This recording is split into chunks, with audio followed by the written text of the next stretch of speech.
What's up, fellas? Welcome back to whatever this is.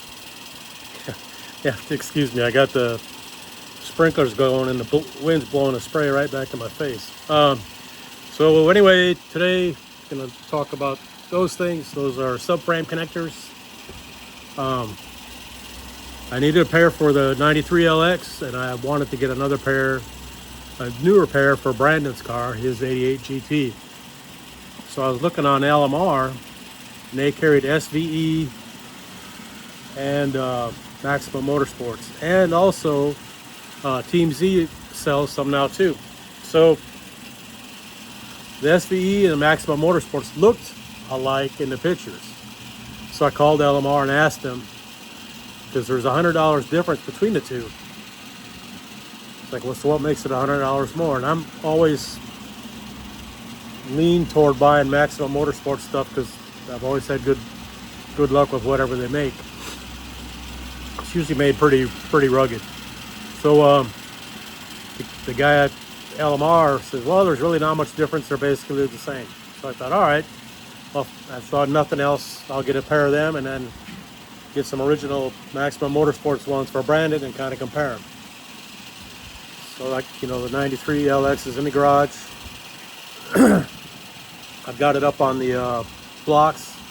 So this is the time to put the stuff on once I get this thing kind of wrapped up. So they showed up the other day. Let me show you what differences I found on them. Hold on. All right, so just looking at them, side-by-side comparison, you can kind of see this one's got a little more girth than that one.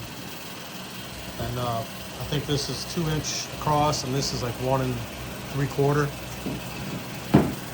And then these are the seat braces for it. You can see the Maximum Motorsport one's a bit longer.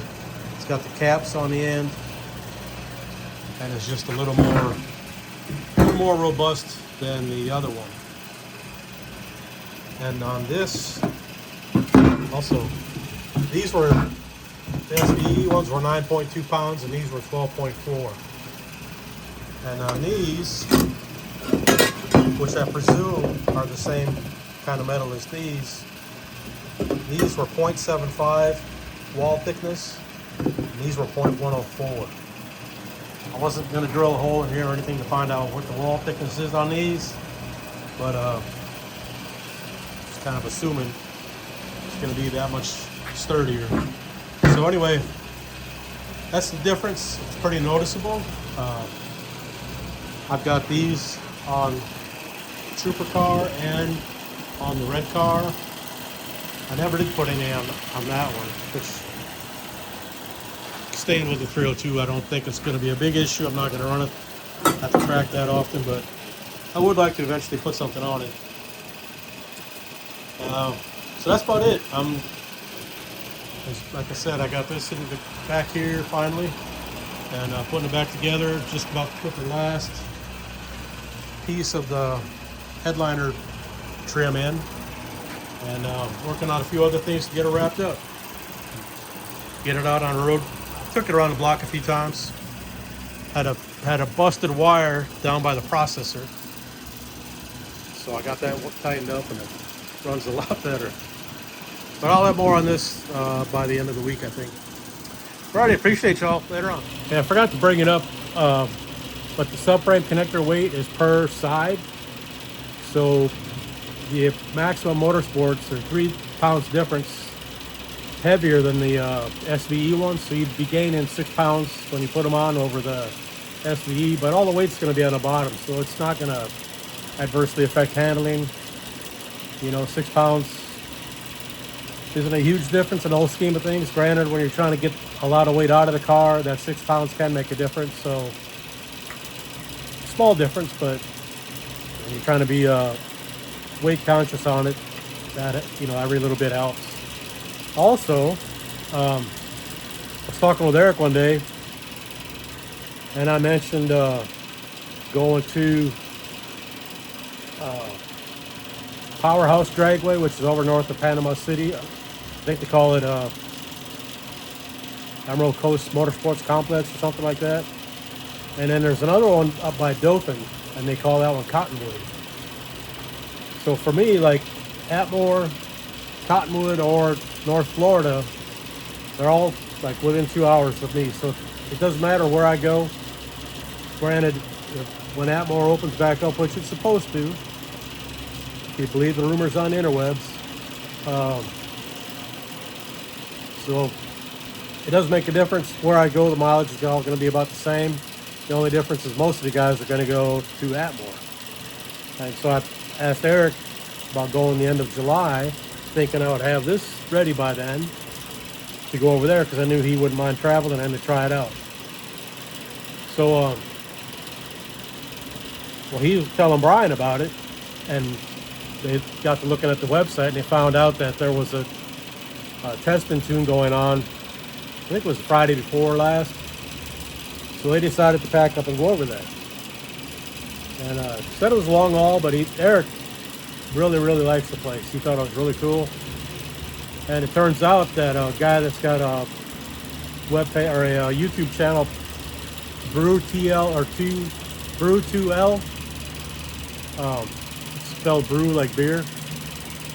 He happened to be there, and he ran Eric a couple of times, and he's got a, I think he's got a 347 or a 302. He's got some kind of a carb, cheater carb on it. I'm trying to find out more information about it. It's like a little, I guess it's like a spacer plate goes underneath the carb, and it has like an injector in it that can kind of smooth out your fuel delivery. Carb still is on there. Carb still does carb things, but this will kind of pick up the slack in some areas. So anyway, Eric was running like high 17s, low 720s because it was hot, you know, and humid, and it really makes a difference on them cars.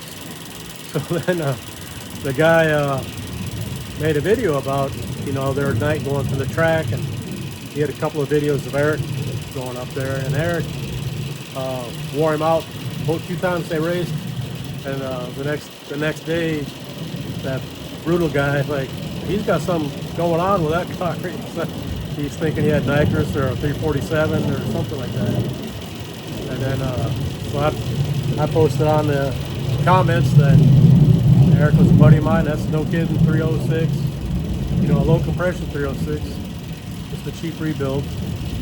And then Rodney had put something on there too. Of course, I don't think he knows who I am, but after Rodney posted, he's like, "Oh, my bad. If I'd have known he was with y'all, I wouldn't have said nothing." So it's pretty funny. But anyway, so the track got good reviews from Eric. Said it was pretty laid back. It wasn't sketchy stuff going on like you see at Atmore a lot of times at the starting line. So looking forward to going up there. Looking forward to going to Powerhouse, north of Panama City. I think they went to Cottonwood because Powerhouse had some kind of event going on, so they had radio prep on both lanes. So they chose Cottonwood.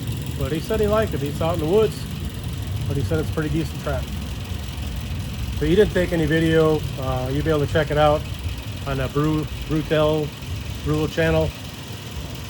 Give it a check out. He I think the headline is he got humiliated or something like that. Kind of comical when you know the backstory. All right, appreciate y'all. Later on.